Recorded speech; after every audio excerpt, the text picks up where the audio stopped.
Jean-Paul Sartre.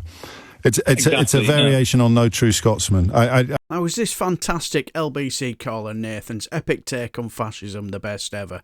Now, this caller followed the absolute weapon Michael. Well, that was an interesting call. But in this call, Nathan mentions a very good quote that just might absolutely blow your mind.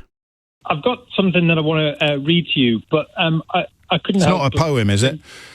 No, it is a quote. It is a quote, but it's not, thankfully, a poem. So your previous caller, I hear a lot of Americans talk about free speech in a very, they don't seem to understand their own laws.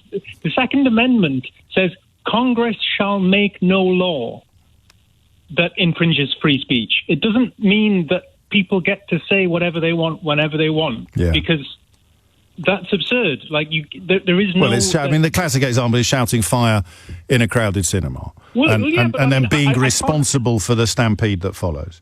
Yeah, but I can't just walk down the street and, behind someone and just insult them, just because that, is covered by another law, which would be, harassment or stalking or whatever. Yes. But Americans talk about absolute free speech as if it's a real thing. It's not. There is no such thing as absolute free speech, which Elon Musk is constantly demonstrating he doesn't believe on his platform. By shutting people down and removing voices that he doesn't like, and allowing voices that would actually break the law in the country where the platform is operating. So people have been prosecuted for breaking British laws without actually violating Twitter rules and conditions. Well, yeah, it's cesspit.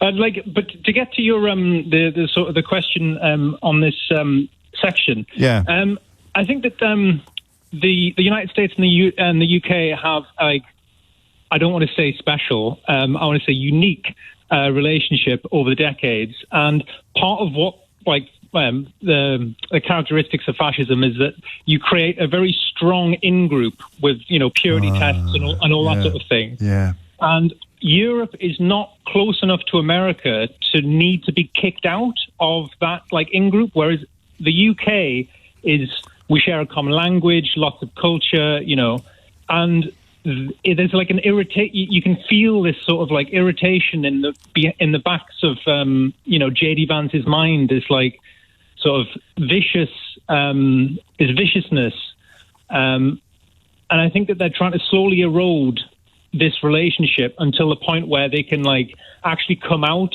and denounce Britain in the same way that they denounce Europe, and they're not using language in the way that language is supposed to be used. It is devoid of meaning, and this gets to the quote that I wanted you to read, because it's that I wanted to read you. Go on. It's a very, very good quote, and everyone should be thinking about it whenever they hear anything coming out of the American and Russian, for that matter, the government. And if you just replace the word anti-Semite here, because fascists are often anti-Semites, and anti-Semitism is often it's the precursor for any sort of fascistic it has been historically project. Yes, go on.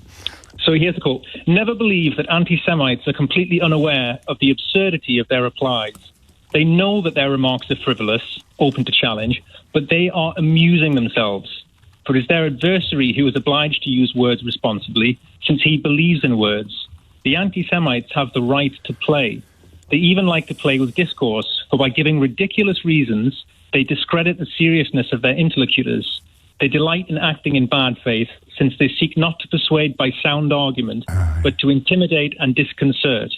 If you press them too closely, they will abruptly fall silent, loftily indicating by some phrase that the time for argument is past."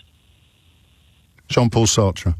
It's a variation on No True Scotsman. And you're absolutely right. I think I've read that quote out on the programme before, but maybe not all of it. And it is hugely important. It really is. Stay tuned, Nathan, because I had a little exchange at the weekend with an academic at the LSE who goes further into that territory in an incredibly helpful way, and I'll share that shortly. But thank you. Just before you go, Alice has been in touch to say this guy is spot on, and Connor says very good quote, and Alan says very apt. It's worth redigging it out. It really is. It's worth familiarising yourself with that that commentary, that analysis, that distillation, really, of how hate speech works that Jean-Paul Sartre applied to anti-Semitism in the context of Nazis. Great quote, eh? But is Nathan right about the Second Amendment? Now, I don't know, but I'm sure you sane people from America, and anyone else who knows more about this than me, will be able to tell me in the comments below. Also, that little exchange with that academic, well, you'll have to wait for that, and boy, it's well worth the wait, my friends. But what do you guys think? Is this guy absolutely spot on with that quote and on fascism? Let me know down below, and if you enjoy everything House of Commons and Select Committee meetings and anything political, please like and subscribe, and I shall bid you farewell and take care, my friends.